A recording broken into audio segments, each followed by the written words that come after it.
Good evening and welcome to KiniNews. The nomination for the Melaka election took place this morning, and even before it was over, some politicians appeared to have disregarded the COVID-19 standard operating procedures. Now, the question is, are they going to get fined? Please,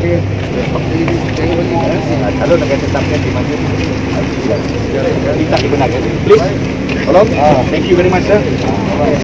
BN's Tanjung Bidara candidate Abdul Rauf Yusoh turned up at the nomination centre today with around 20 supporters, including former Prime Minister Najib Abdul Razak. In the past, such activities would be the norm. However, it's banned during the state election as measures against the spread of COVID-19. Prospective candidates are only allowed to bring a proposer and a seconder. Following this, Lembah Pantai MP Fahmi Fadzil questioned if authorities will enforce the SOP against COVID-19 and impose a fine against BN supporters. He also tagged the Election Commission, Health Ministry and Police on Twitter. Meanwhile, Melaka Police have received 2 reports on candidates bringing supporters to 2 nomination centres today. So while Rauf and his supporters will have to wait and see if they are going to get fined, it was also a tough start for another Barisan Nasional candidate who has had her Bahasa Malaysia proficiency questioned on social media. BN candidate Leong Hui Ying's campaign to secure the Kesidang seat got off to a rocky start. A video clip of her struggling to answer reporters in Bahasa Malaysia has gone viral.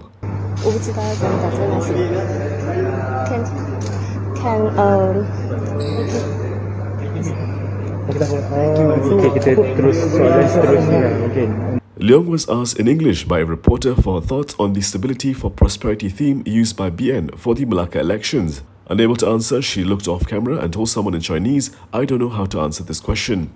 Because of this exchange, the video clip carried a caption at the bottom claiming that Leong was not speaking Bahasa Malaysia. Leong later uploaded a video on a Facebook page seeking support in Bahasa Malaysia. Buat cempedak di luar pagar, ambil gala tolong dahulukan. Saya budak baru belajar, salah silap tolong tunjukkan. When it's the general election, their candidate for Prime Minister is usually a huge topic, but now in Melaka, their Chief Minister candidate appears to be a big issue too. Pakatan Harapan will announce their chief ministerial candidate for Melaka within the next few days. This is according to Amanah Deputy President Salahuddin Ayub. In an interview with Malaysia Kini, he said the Harapan Presidential Council had already discussed the issue and it was a matter of timing. Dah ada perbincangan, dah ada satu persefahaman, tunggu diumumkan pada masa yang sesuai. Yesterday, DAP Secretary General Lim Guaneng pushed the coalition to officially announce Amanah Adli Zahari as their chief ministerial candidate. Lim said the coalition had made mistakes over the handling of UMNO defectors as candidates and expressed hope that the coalition won't make another mistake with the chief ministerial candidate. Previously, there had been reports on concerns within Harapan that if Adli is not formally announced as the official CM candidate, others who harbour ambitions may seek the top post in the event Harapan wins or is faced with a hung state assembly. And now a message from our sponsor. When we're back, find out why our ministers got new official vehicles. We'll be back after this break.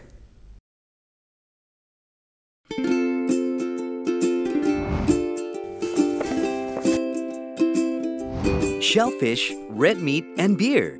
If you love indulging in these foods, you may end up with high uric acid level in your blood.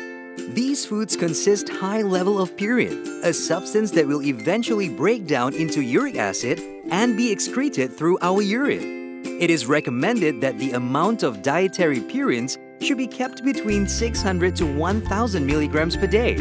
Having too much uric acid in your blood can cause attacks of gout. It can also cause kidney stones and blockage in the kidney. The crystallization of the excessive uric acid in your blood can be eased by reducing purine-rich food to only 100 to 150 milligrams daily, maintaining a healthy lifestyle, and consuming urinary alkalinizer like Ural. It consists of sodium bicarbonate, citric acid, and sodium citrate that increases the urinary pH and solubility of uric acid to prevent crystallization. Best of all, it's lemon-flavored and sugar-free. Ural, effective urinary alkalinizer. Neutralize your uric acid problem now.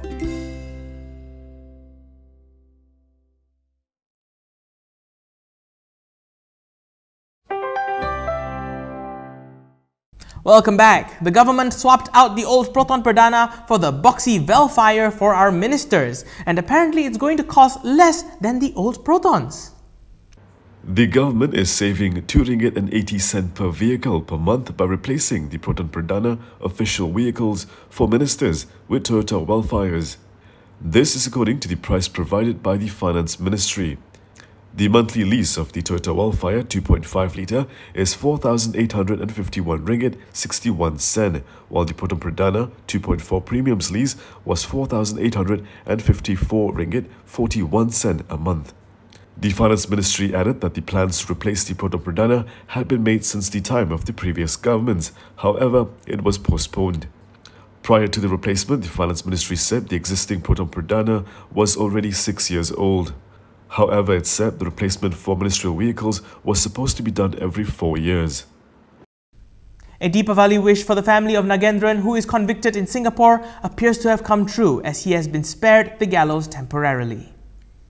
Malaysian Nagendran K. Dharmalingam, who is on death row for a drug trafficking conviction in Singapore, will not be executed on Wednesday. This is because the Singapore High Court has granted a stay after his lawyers challenged the execution, arguing that it was unconstitutional to hang someone with an intellectual disability. According to Nagendran's lawyer in Singapore, M. Ravi, the High Court ordered a stay of execution pending the hearing of the appeal to the Court of Appeal against the decision of the Singapore High Court. Yesterday, Prime Minister Ismail Sabri Yaakob personally appealed to his Singapore counterpart Lee Hsien Loong for Nagendran to be spared the gallows. Ismail Sabri stressed that he had no intention to interfere in the city-state's laws, but appealed for leniency on humanitarian grounds. This is to allow for a fresh clemency petition to be filed. Politicians aren't the most humble people in the world, and if you'd go as far as to describe yourself as the Hulk, that says a lot. Now, Nur Hizam isn't afraid of bragging as he is set to defend his seat. DAP defector Nur Hizam Hassan Bhakti will be defending the Pangkalan Batu seat as an independent. Speaking to the press after nomination day, he declared himself as a humble and approachable candidate. Okay. Wakil rakyat ni kena sentiasa mendengar masalah rakyat. Saya dah kata betul terang, saya tak ada IR, tapi saya ada JR, jiwa rakyat. Setiap kali saya turun padang menyantuni orang tua, baik yang muda, mereka akan menangis. Kenapa mereka menangis? Kerana mereka kata sebelum ini belum ada wakil rakyat lagi yang sanggup turun padang. He also denied hopping parties when quizzed by reporters. Okay. Saya tak lompat. Kalau saya lompat hari ini, saya pergi ke parti lain, ya saya lompat. Tapi ini saya tak lompat. Saya masih lagi bebas. Okay? Bebas bersuara. He added that he had solved 70% of the problems that were raised to him previously. Now Nur Hizam must defend his seat against DAP's Muhammad Danish Zainuddin, Bersatu's Azruddin Idris, UMNO's Kalsum Nordin and Putra's Professor Muhammad Aluvi Sari. So with Malacca set to take to the polls in 2 weeks' time, GPS wants the Sarawak election to take place soon too. Gabungan Parti Sarawak has addressed criticism against the state government for requesting Istana Negara to lift the emergency in the state, which paved the way for a fresh state election to be called. In a statement yesterday, incumbent Sarawak Deputy Chief Minister Douglas Unga Ambas denied claims that they wanted to hold the state election before Undi 18 came into effect. He said the coming monsoon season early next year and fear of a possible emergence of new COVID-19 variants are the main reasons why the GPS government prefers to have the 12th state election now. He added that the monsoon season was expected in January and February next year, and there will be difficulties with holding elections then, as there could be widespread flooding. On November 5th, caretaker Chief Minister Abang Johari Openg had announced that the Sarawak Legislative Assembly had been dissolved. This came 2 days after the Yang di-Pertuan Agong assented to lifting the localised emergency in Sarawak. With this, the Sarawak election must be held within 60 days from November 3rd. That's all from me today. For more stories, you can go to KiniTV.com. Don't forget to follow us on social media on Instagram, Twitter, YouTube and Facebook to get the latest news headlines. If you'd like to support the independent media, please do consider a subscription to MalaysiaKini.com. If you're heading out, please don't forget your mask, and when you can, do try to stay home. I'm Daniel Anthony. Thank you for watching, and as always, stay safe, Malaysia.